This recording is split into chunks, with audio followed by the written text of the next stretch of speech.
All right, cool. I'm going to try and do a Q&A like, I don't know, every week or every, 2 weeks or something like that. It's really cool. And I miss so many DMs. I just signed up with Textedly, which is like a service that you can text, and then it's a way for me to like get closer to DMs, like people who are willing to take that next step of like reaching out in a different medium. I don't know, because this is blown up in a really cool way, because I think people appreciate what I'm trying to do here. But I miss so many DMs, and they're so valuable. So anyway, I like doing these because it can get me right into answering some questions and things like that. So let's get to it. Here we go.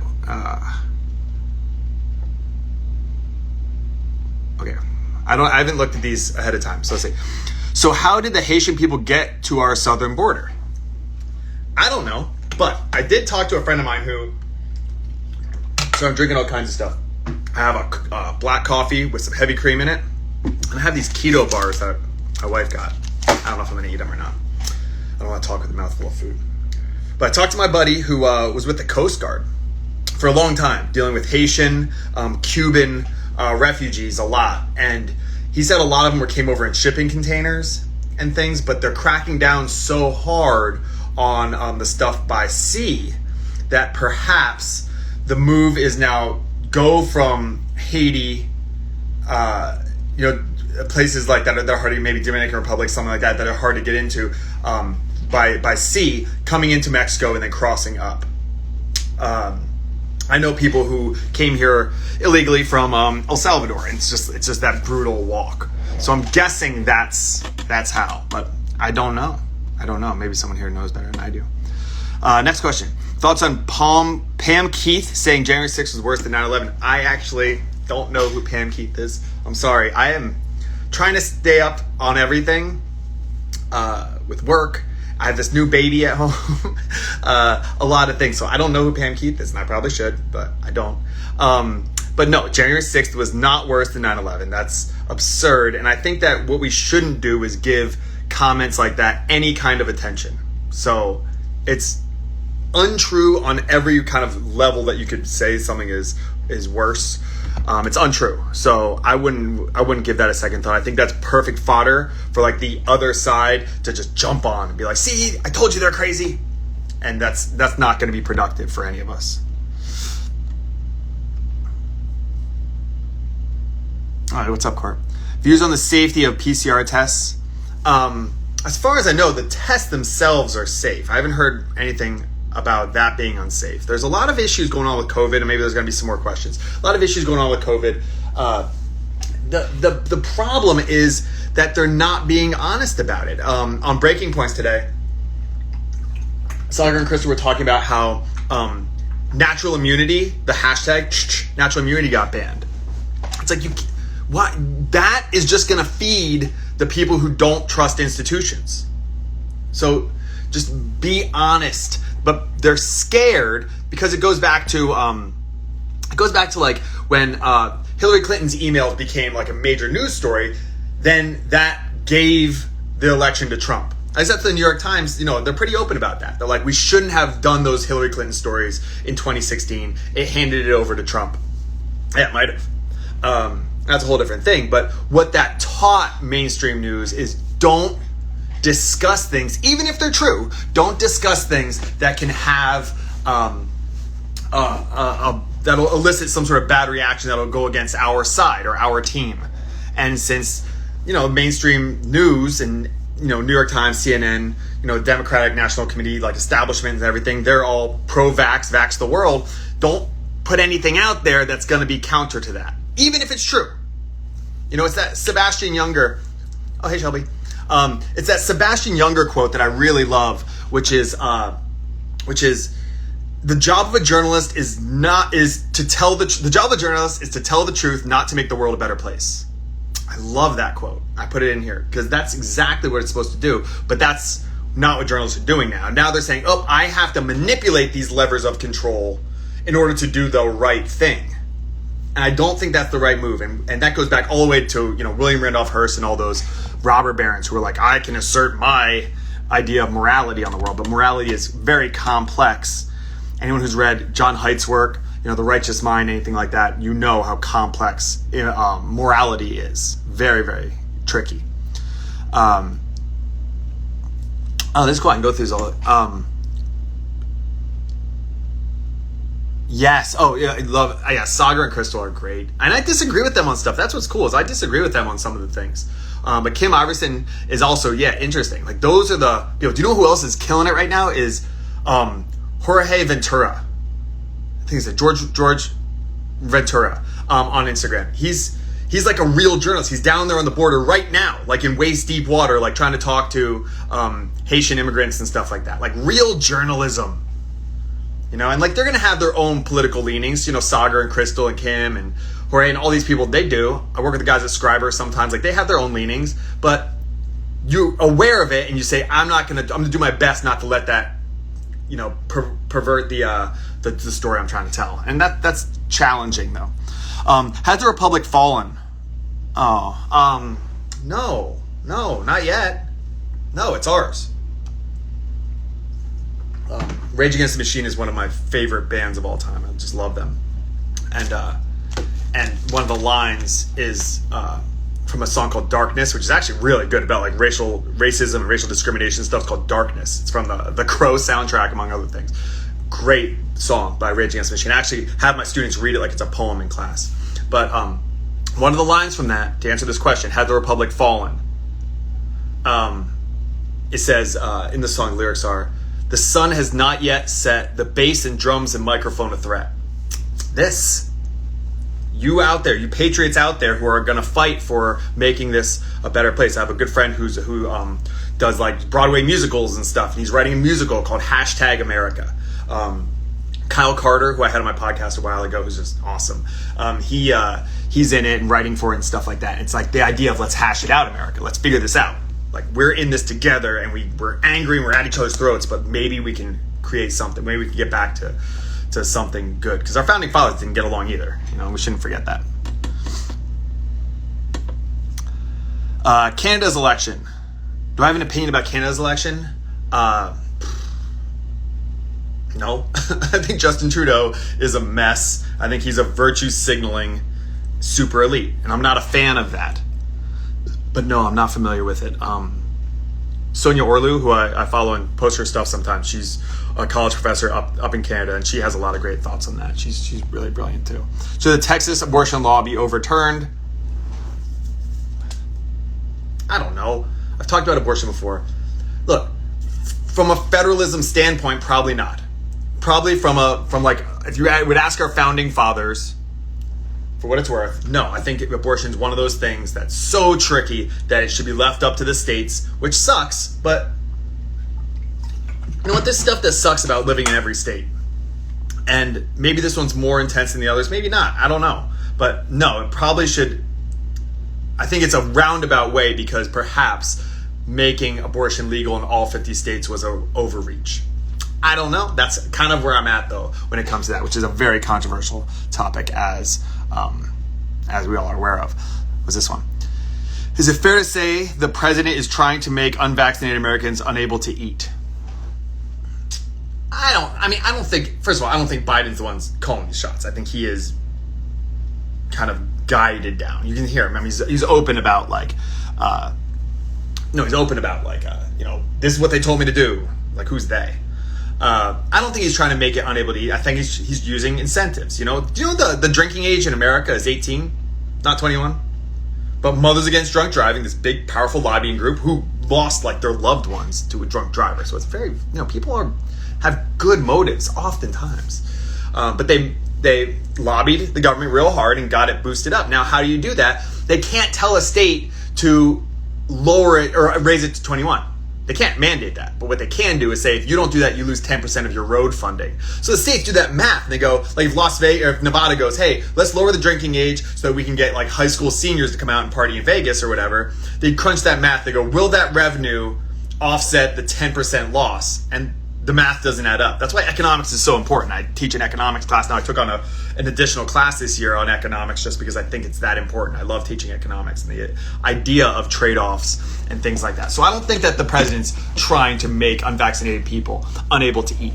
I think that giving him the benefit of the doubt, or the DNC even the benefit of the doubt, I think they're trying to just give you incentives, and that could be, dangling, money, like they have the lottery, they give away money or concert tickets or something, or it could be, there's two reasons that you move. Why the chicken crossed the road? It's like, chicken crossed the road because the other side was clearly better. Now, either there was a pile of bird seed at the other side of the road, or someone threw a hand grenade on the side of the road he was on. Either way, he's crossing that road.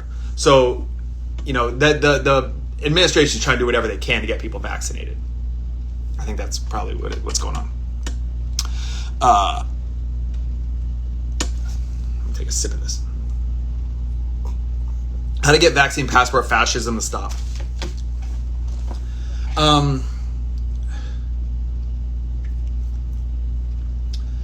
I think I don't know, but I think having conversations it's this weird thing. Do we label it fascism? Because it fits along those lines of mandate our way or the highway type of stuff. Yeah. And it's also a global pandemic that, is killing people, and I understand this issue. It's a complex thing. It's almost like that. It's a Terence McKenna quote. It's like, I'm going to butcher it, but it's essentially, as the bonfires of knowledge grow, it shines light on all of your ignorance. So the more I learn about COVID and these vaccines, the vaccine passports and stuff, the more I don't know. The most certain people are the ones who really only know a little bit. That's why I posted the Rhonda Patrick thing. Her and Roger Seaholt were experts, and they're like, Someone was saying if Rhonda Patrick's just going to say, I don't know, like she did on Joe Rogan, I don't want to listen. It's like, that's kind of the way it works sometimes. But it's tough. It's a tough one. I don't think it's the right move. And I think that'll be revealed in time that it's not the right move to do the mandates, the vaccine mandates. I mean, the experts who are not deeply entrenched in politics, they say in that podcast, we're not for mandates. It's not the way to mandating something, forcing people to do something that they don't want to do. Occupy Democrats posted it worked because all these people got it. It's that doesn't mean it works. I know a lot of people that got fake vaccine passports or vaccine cards. A lot of people, a lot. Okay, I know, I could name the names of dozens. So it doesn't necessarily work. But there's so many problems with that because of natural antibodies. People who have fear of needles, that's not being talked about at all. But it's a serious thing. Needle phobia is very serious. And it's just get over it. But we don't do that about any kind of other mental health issue. I have anxiety and depression. Get over it. I have severe anxiety about getting a shot. Get over it. That's... Yeah, I don't think that's the right move. Okay, let's see. Why do you insist on saying Border Patrol using whips? They're split reins. To say differently is to agree with propaganda. Okay, so, but this is my stories earlier. If I take this cord, okay, and I go up and my kid spills some juice on the floor, I don't hit my kids, but, I don't know. I just don't. No. If you hit your kids, power to you, I guess, but I don't. But if I took this cord and I just go, and I whip him, is this a whip? Yeah, it is. Now, that's the semantics of it, is saying it's a whip. Well, not really. It's a cord. Saying they were whipping them. Now, what if I just use this? Now, let's say again. I use this, and I just go, hey, buddy, we got to go. Come on, you have jiu-jitsu class in 10 minutes. We got to go. Hey, come on. Go. Just to shoo him out the door. Is that whipping? Kind of. So I guess we could get into the semantics of it, and I'm diving into this. But using your reins to kind of, smack people to move in a certain direction, is it whipping or is it not? It's the language issue, once again, rears its ugly head. I don't know. But it's not whipping, and it's not whipping. So instead of fighting over the nuance, the same way of it's not really critical race theory. It is critical race theory. No, it's not. Instead of that, let's crush that all and just be look what's happening in classrooms, it's bad. Look what's happening at the border, it's bad. Is this the best way for Border Patrol to handle it? It might be, because they look like they are overwhelmed trying to enforce a law that whether or not it should be there, I don't know. But they're just doing their job. And I'm not going to knock. Border Patrol might lose their job over this, which is a real problem, because then you go do it. Like, who's going to do it? That's a terrible job. And, you know, you can knock the police and fire and first responders all you want for not getting vaccinated or whatever, but we need our first responders. And anyone who's saying, like, get rid of the police, oh my gosh. Like, very few people that I've heard really like shout that, very few are from the hood or living in the hood now. Very few. Some, but very few. Because the vast majority of the people in the hood are not criminals, and they hate the criminal element in the hood. And they want police to get it out. So, I don't know. Hopefully that answers the question. Awesome questions, guys. I'm loving this. This feels like I'm in class. I'm not in class today. Am I on keto? Yes, I am on keto. I have these bars. What I literally had for a snack yesterday was I fried cheese on a frying pan, just cheese, and then I dipped it in guacamole. It's just all fat. But I feel good. I did a hard workout today, and I felt good. Where you don't feel good on keto is like heavy lifts. You do like cleans or deadlifts or anything like that. Big power squats. It's no good for that. But just like day to day, I like it. You just got to stick with it. You can't eat any carbs. Who would you like to see run for president in 2024? Tulsi Gabbard. Easy. She won't, but that's who I would like to see. If I could pick a person to run for president in 2024, unquestionably, it would be Tulsi Gabbard. Unquestionably.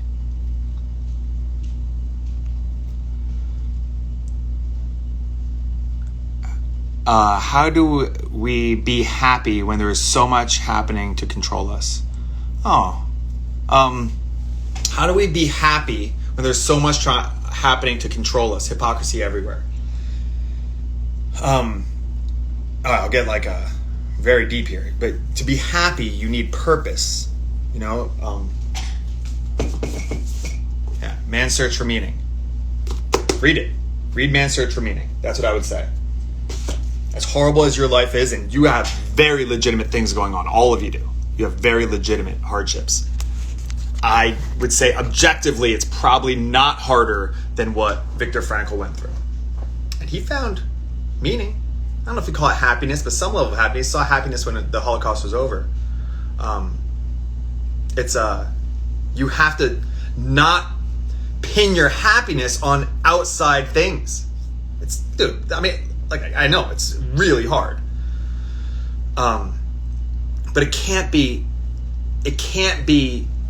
so contingent on outside things. So control what you can control. It's like the Serenity Prayer. Control what you can control in your life. And then, what's not in your control, you just have to let it go. Yes, someone mentioned don't aim at happiness as your goal. That's a great one. Yeah, aim at fulfillment, meaning, purpose. You aim for happiness, that can come in a pill, that can come in a quick orgasm, that can come in a lot of ways that might not be good for your life. So don't aim for happiness. That's hedonistic. I'd aim for something deeper. Yeah. Nicole, you're the best. What's up, Alex? What does legacy mean to me? Legacy? Oh, man. A friend of my wife's died. He was such a boss. He was a fighter pilot. It's like the coolest job in the world. He was a fighter pilot. And he died in a training exercise. And at his funeral, our beloved friend Julie, she was like just saying some words, and one of the things she said was, you go through 3 deaths. The first one is your death. Your body dies. Your body expires. The second one is when the last person who knew you dies. That's your second death. And the third death is when the last person utters your name. The last time your name is spoken. So I think legacy would be keeping the name alive. So like my kids are all named after people in my family for part of that reason. I know that's a thing in like cultures too. Like I know in like Jewish culture and stuff like that, different cultures, they name people after members of their family and stuff. But I think legacy to me would be being remembered, positive ways and keeping that going for generations, I guess. I don't know. I don't really think about that too often. Yeah.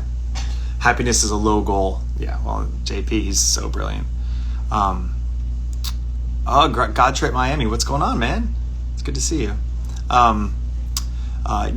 Stop labeling things as good and bad and you'll be at peace. That's a good thing, like, not to be a moral relativist, but just to, like, think your way through it. The book is right here, Simone. The book is Man's Search for Meaning by Viktor Frankl. And it's in my top, like, 5 favorite books of all time. Let's see. How do I plan to use my platform to better the world, not only for me, but for my kids? So, I am trying to use this platform to better the world, which is grandiose, to say the least. But that's what I was doing in my classroom. And not by indoctrinating kids to believe what I believe or to believe a certain way, but to actually think. Your wife has COVID. Please, just take care. Get a lot of sunlight and whatnot. You know what to do. I'm sure you're plugged in. I'm sorry. What this platform is social media is so new. Social media is new. So we're like you're on here, I'm on here. We're kind of like early adopters. Not as early as someone like whatever, Lewis Howes or the Logan or Paul brothers, or even Jordan Peterson, who I love, but he was an early adopter. He's like, I'm gonna put my lectures on YouTube and stuff. This isn't going anywhere, social media, but it's so new that we're getting back to our primitive natures. So we're human beings, we're all civilized and stuff. The way you talk to people on the street is generally more civilized than the way you talk to them on here, because we've adapted to like that. But the world is changing so quick. This is the Brett and Heather Weinstein book that's out now. And I'm like an hour or two into it on the audiobook. But what I'm hoping to do with this platform is to show that social media can be an amazingly positive thing. That's what I'm trying. Look, I'm trying. I get it. It's a pipe dream, but that's what I'm trying to do, is to bridge these divides, because it's human. This is so human. It's just we're just losing our filters. We're like out in space. Like we're not meeting the same kind of resistance that we do in the real world. So I'm hoping that this can be a place to connect. Several of you on here that I'm just saying hi to, I've never met in person, but I've worked with you, I've talked to you, we've, broken bread, across the technology. I just think that there's so much beautiful potential in technology here. Brittany Caldwell, if you don't follow Brittany Caldwell, like she's an awesome teacher, just like really cool stuff. She's teaching in Africa right now, but she's great. And I never met her, but I don't even know how we met. We might have had an argument or something, but become friends. We've actually joined our classrooms, because our classrooms are very different culturally. We had her classroom, which was in Atlanta, my classroom in LA, like come in and join on a Zoom call together. And that wouldn't have happened without Instagram. There's so many beautiful things we can do with Instagram and with social media. Just the sharing of knowledge and everything like that. I found Jordan Peterson and people like that.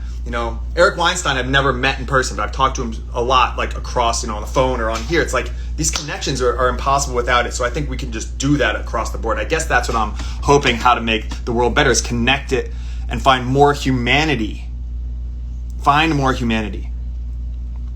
Oh, the Gabby Petito story. I don't know much about it. That's one of those stories that's like a big news story, but things like that happen all the time.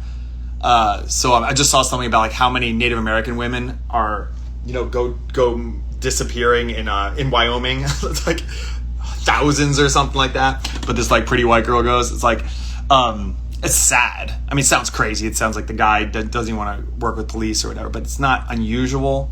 So I just didn't. There's a opportunity cost. I just didn't invest much time in it. Brett Weinstein has been getting wrecked lately. In what way has Brett Weinstein been getting wrecked? Just like being smashed by stuff that he says about COVID? I don't know. Can I send the link to my Paul Song interview? Oh, so Paul Song is awesome. He's one of the early, he's a medical doctor and he's an advocate for single payer healthcare. And I had him on my podcast early, maybe 2 years ago. You can go back, Cylinder Radio, right there. Oh, it's backwards, but Cylinder Radio, go back and go through all the listing. I'm going to be doing an episode. I actually wrote down all 100 episodes. Look at that. Boom. boom. I'm going to do my 100th episode solo. I'm going to go over on the lessons I've learned from all of them. But Paul Song is a really interesting guy.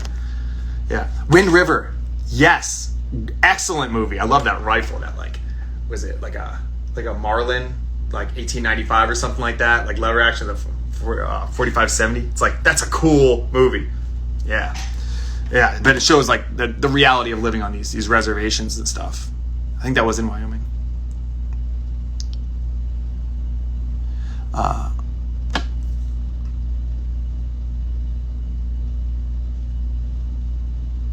Someone died of COVID and listed Brett Weinstein as a source for convincing him not to get the vaccine. Look, it doesn't work like that. It doesn't work like that. Okay. You give the science, you give your opinion on the science, and then people will make their decisions in the world. That's the way it has to be.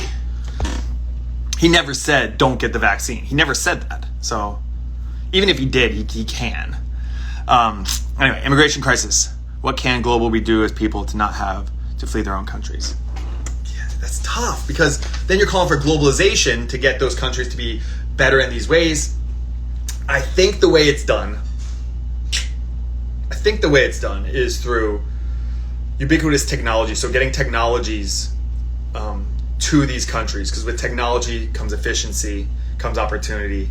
Let them get into the free market. Don't send everything there to outsource our stuff, but let them do it. Like, here's the tools, go do your thing. We're going to stay here and do our thing. It's a problem, but I don't know how to solve immigration. I think the other one, I guess, would be philanthropy, is as a culture of philanthropy. So Bill Gates, you might not like Bill Gates, but he did do a lot to like stop malaria and make like waterless toilets and stuff. And I think that's how we improve the world a lot too.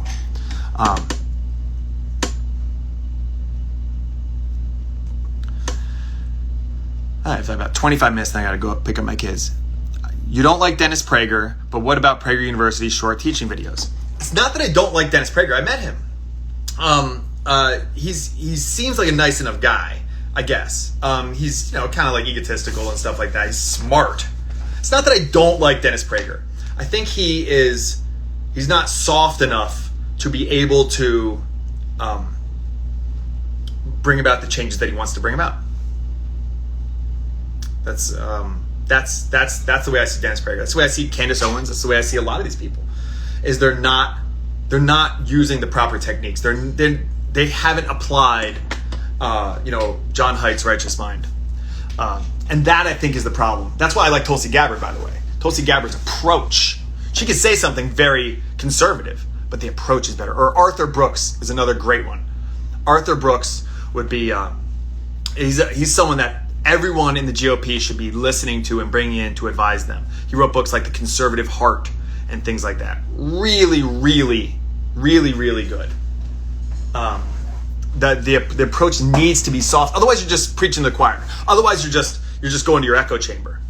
And again, sorry to like keep tuning the Tulsi Gabbard horn, but like she would go on Fox News because she's like, I want to be president for America. And Kamala Harris like, you go on Fox News? She's like, yeah, of course, I'll go on anywhere. Now she's only on Fox News because CNN won't have her on, unfortunately. Do you regret your vote? Not sure what vote you're talking about, but if it's for the recall of Gavin Newsom, no, I don't regret it. I voted to recall Gavin Newsom, and I voted for Kevin Kiley. I really like the way he handled the minimum wage question. I thought it was great. Larry Elder was just like, 0 minimum wage. Kevin Kiley was like, yeah, maybe economically it is 0, but we have to think more about more than just economics. We have to think about the dignity of work. And if we put it out there that we're going to pay you as little as we possibly can, that sends a message too. So he was like nuanced. He's like, it definitely shouldn't be where it's at, but we have to get the balance back. So no, I don't regret my vote. I think we need balance here in California. I think California, you my fellow Californians, if you voted to keep Newsom in, I hope I'm wrong, and I hope you're right. What do you think of former head of the DNC, Tom Perez, running for governor of Maryland? I didn't know he was, but the DNC is gross. The RNC is gross too, but not as gross. Not as gross. The DNC is just gross. They're so powerful. They're so entrenched. They're so elitist, super elitist. And because they're the party of the disaffected, they're the party of the bottom of the socioeconomic hierarchy, right? So like the conservatives are the elites. They're like the Alexander Hamilton, the best and brightest should be running things. And then the Democrats are the ones saying, hey, the people at the bottom don't have a voice in the world. We have to be the voice for them. That's essentially like the basics of how our two-party system happened. And, very, very simplistic version of that. But the problem is that the DNC now, they don't really represent the people at the bottom. They don't. They represent corporate interests. Like, which party is the party of the working class? It used to be the Democrats, but it's not anymore. How many truck drivers and laborers are wearing MAGA hats? A lot. And how many people who are multimillionaires and sending their kids to Harvard and went to Harvard themselves, or they're Harvard professors, or they're at Stanford, or at, multimillionaires. I mean, all these people, they're all Democrats. So what it comes down to is the Democrats now, they're super elite. They don't really even interact with the people at the bottom that they're supposed to be representing. And then they go, we know what's best for you. Oh, don't worry. Whether that's poor working class whites, black and brown people, we'll handle this. You just rest your little head down. You just do your thing at the bottom here. I'll be up here. And that's the way the DNC feels, and it feels gross. And I'm over it. Because I was a registered Democrat when I registered to vote when I was 18, and I didn't vote Republican ever for anything until 2018. And that was just local. I still have never voted for a Republican in national office, but I don't know. It's not good. I don't like the DNC. What are your thoughts on weekly testing for unvaccinated individuals in healthcare? I think it's expensive. I think it's not a bad idea to get weekly testing. Like, what's the harm? I'm for it. I'm for weekly testing. But it's my rights. Yeah, but you're in healthcare. You're around people. If you have COVID and you're dealing with elderly, overweight, immunocompromised, I think that's the word, people, you shouldn't have COVID. How do you know? You get a test. And the vaccine doesn't work great. I mean, it works great, but it also doesn't work great. So you might pass on even if you're vaccinated. So I think testing's fine. I don't have a problem with testing. Have you read C.S. Lewis's The Abolition of Man? No, I haven't. And I love C.S. Lewis. I read Mere Christianity, which is like one of my favorite books, especially on like religion. But I haven't. But C.S. Lewis is brilliant. Thank you for that. Abolition of Man. I'm going to look that up. How have teacher unions evolved positively and negatively? Oh, that's a great question. So, okay, unions. I'll just talk about unions real quick. Public sector, private sector, very different things. Public sector unions, hey, we need more money. The governor or the whoever the bureaucracy, the government in power just goes, all right, it's not my money. Sure, sure. Or no, but essentially, sure. Okay. So the bargain isn't the same thing. You don't have to deal with the same trade-offs. But if you want to unionize a business, hey, Jeff Bezos, we want to unionize Amazon. He has to do that math in his head of like, what do you want? How much will that cost me? What if you don't get it? How much will that cost me? He has to make that decision. So I am very much for private sector unions. Public sector unions, I think, get dangerous. And what it does is it protects people who shouldn't be protected too. Why are there so many issues with policing? Why are there so many issues with teaching? Public sector unions is a big reason. So that's one part of unions. The other thing of unions is they serve a purpose. They fill a need. They wouldn't be around if they didn't fill a need, but then they can go too far. And that's what we see with teachers unions is they made teaching a profession where like the average teacher salary in LA for LAUSD is like $75,000 a year. I've been teaching for 16 years. I make more than that. Like, I'm not in a union, but even when I was teaching in public schools and stuff like that, I was a charter, so I didn't even have a union. I did student teaching at a union school, but the pay isn't that bad for being a teacher. It's just not. It's not that bad. It's not great, but it's not that bad. And unions did that. So thank you, unions. They stopped us from being overworked, but then stopped them from being overworked. Where do you draw the line of being not worked enough? my kids go to, my older kid goes to LAUSD school. They have off all the time. It's like, why do we have off on Tuesday? It's like, wait, it's another 5-day weekend? Why? Like, there's a lot of things. And then the other problem with unions, even when I was student teaching, I went to staff, the kids said, can you stay after and help me tutor me? And I was like, yeah, I'd love to. And then my advising teacher was like, no, you can't. It's like, why? They're like, because the union will get on you about all kinds of stuff. Like, you can only work the hours that you work. So it actually pulls back working. You know, I have friends who are Teamsters. They sit in the truck. Someone goes, hey, can you help me lift this? Like, I can't help you lift it. You can't help me lift something? Nope, union rules. So unions can go too far. So that's what we have to do. It's cylinder, man. It's the yin yang. Unions can come in and get us to a place that's good, but then we have to stop it from going too far. And that's very hard to do, especially when they get big and out of control. What are my thoughts on porn? How should young men contend with it? You know, when I was growing up, I was born in 1982. So like adolescence, you know, in the 90s. I was like a 90s kid. Like, we'd go to the mall, and then one of us would be like a lookout at Barnes & Noble, and the other one would just, and they'd grab a Playboy. And then we put it inside like a comic book or something. We'd just like look at the Playboy. It's like, oh my God, a boob! That's a boob! Like, those days, like, we'd look up like vagina in the dictionary. Hopefully there was a sketch.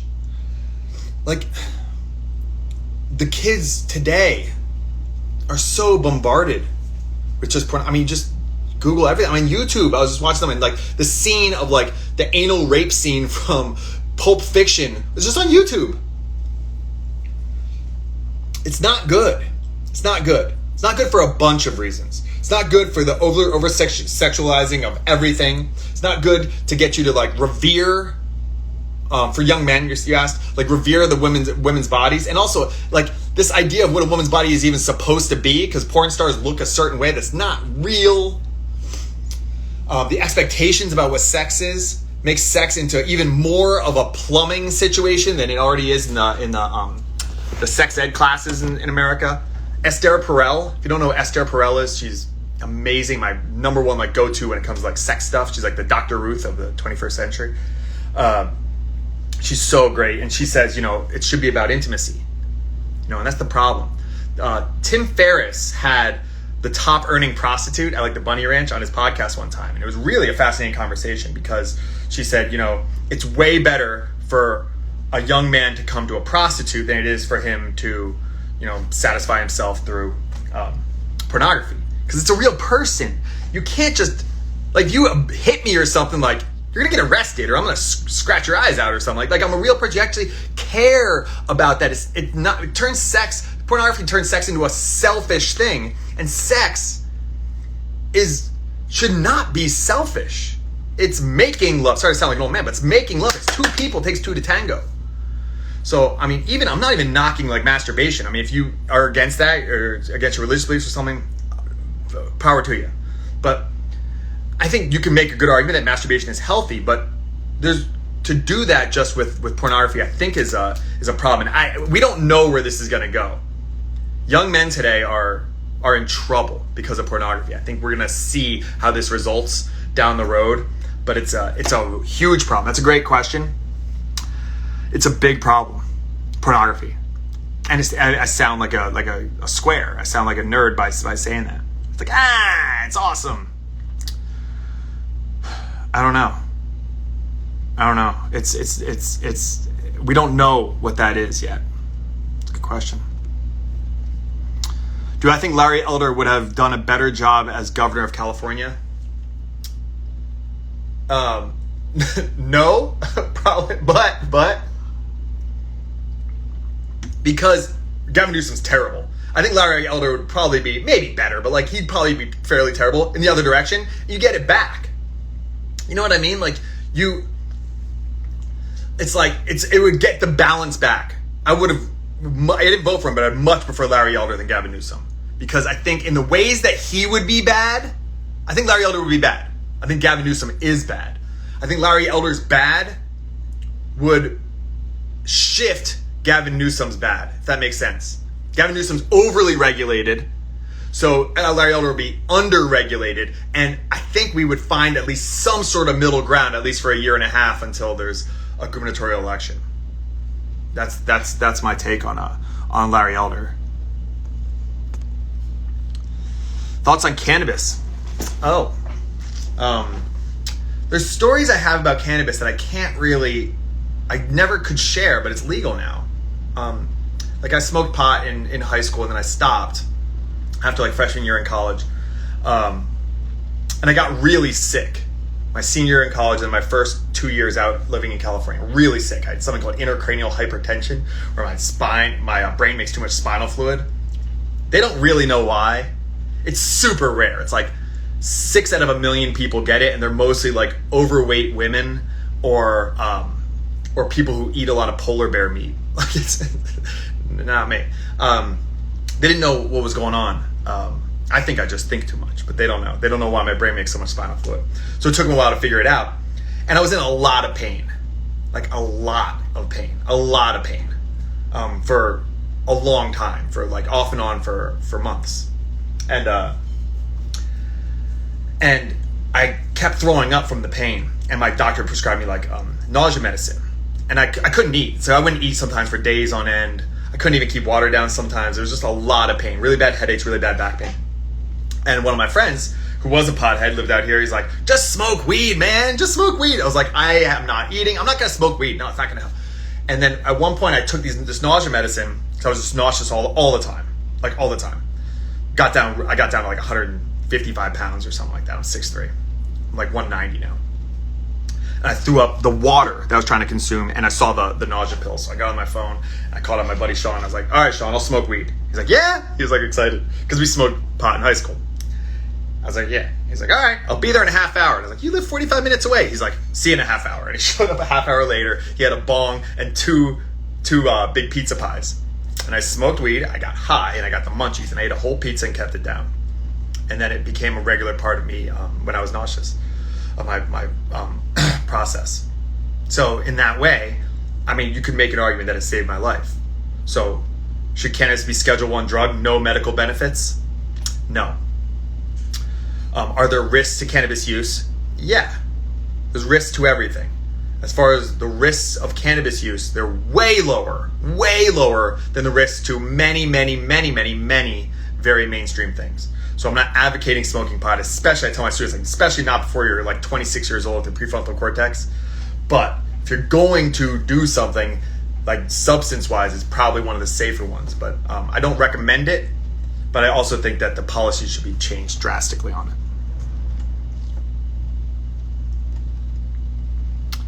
What are some examples of a straw man when talking about critical race theory? Oh, I mean, there's so many. It depends on what side you want to go to. But what the straw man arguments are essentially critical race theory is you point to the wildest stuff in the classroom. And I do this too. The wildest stuff going on in the classroom, what's happening to Paul Rossi, what happened at Brentwood School or something. And you say, this is happening everywhere. No, it's not happening everywhere. So I think that the straw man arguments are taking the word. If you read Ibram Kennedy's How to Be an Anti-Racist, many elements of the book I agree with. Many elements. And then there's a few that I don't. And picking out those few that I don't is essentially a straw man argument of his whole thing, because you're trying to poke holes in his argument. And I don't think it's that hard to do, but I think that would be examples of straw man arguments for critical race theory. And I think just picking out the unusual and calling that the norm or the average, I think, is the way that stuff gets straw manned. Andrew Yang, a third party. Yeah, I mean, I don't know if he's big. I'm all for a third party. Yes, a third party could win too, because there's such nonsense on both sides. But you'd have to get something that bridges those gaps. I don't think Andrew Yang's it. You have to get some conservatives on board with that party. You get the reasonable people in the center. There's way more of us in the center than there are on the fringes.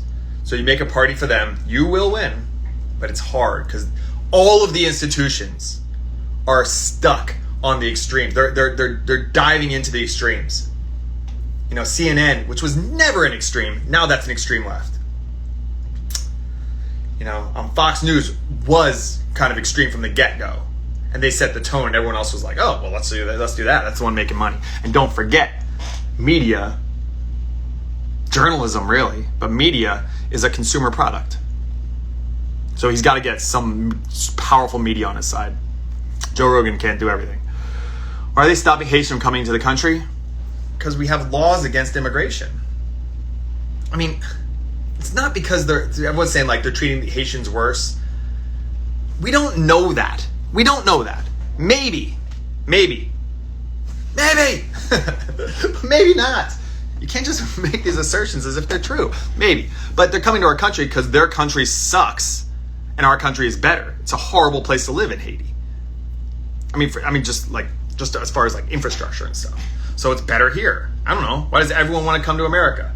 Except for the people who are in America and say that America's horrible because they're born here and never traveled much. But no, America's the place that everyone wants to be. It's better. But we're stopping them because we have laws. So I'm all for, I've said this before about immigration. You seal the borders and then you have a better immigration policy, including amnesty for people who are paying taxes and don't have a criminal record. You open up a lot more coming in legally. We already do like 1 million legally. Let's open up to 2 million to seal our border shut and get people who are coming in here who are going to contribute. Because look, I get asylum, but that definition has changed quite a bit. We actually hired and housed for a little bit a woman who was seeking asylum from Colombia because she was a newscaster, and like the mob there or whatever said like she did a story on like the like cocaine dealers or whatever, and they were like, we're gonna kill you, and she had to leave like lickety split. Like they were actually at the airport looking for her, and she came here and she got asylum. Like, I will die if I stay here tomorrow. These mass genocides and stuff like that, but just living in bad conditions, that's not asylum. And we can't, again, it's economics. We can't take care of everybody. So it's unfortunate, but we got to fix the immigration system. So yeah, we got to stop people from coming out across the board. We got to figure this out. I have like 5 minutes. Let's see. Have you tried making conversations with big accounts like Impact? I try to make conversations with big accounts, but it's kind of like Eric Weinstein talks about the gated institutions. Like, if they look at my following and they say like, oh, you have 12,000. Do you have a blue check mark? No? Okay, then be off. I would like to talk to people in a higher standing to try and get out what I'm trying to do here and test my ideas with more people. So yes, I've tried to reach out, but it's also, this is like my 4th on my rung of like focus. Like, I'm doing an hour here, which is awesome, but then I'm gonna go hang out with my kids. I'm gonna play baseball with my kids. I have to grade papers. I have to write college recommendation letters. I have a little baby. Like, I love this account, but it's only a small part of my life. Do I think the union busting Amazon is doing should be illegal? Yeah, I don't know details about how Amazon is busting unions. From my understanding, they were just basically saying like, you have it better with us than your other options. Like, they go in, they shut down, Amazon and Walmart shut down every other option that people have in these rural communities and say like, look, you don't want to work for us for what we're willing to pay you, then figure it out. Yeah, go try and make money as an influencer online or something. Like, you don't have a lot of options. So I don't know their union busting techniques, I suppose. I don't know. Just started a class that asked if there was a better way to run the government. No, the Constitution's good. It's been corrupted, and the power of corporations and the monetary interest. Look, I'm a capitalist, the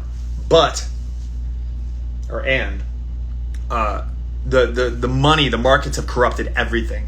They've corrupted our college professors. They've corrupted our institutions of academia. They've corrupted, the best universities. They've corrupted all of legacy media. They've corrupted politicians who want to do the right thing. They get bought out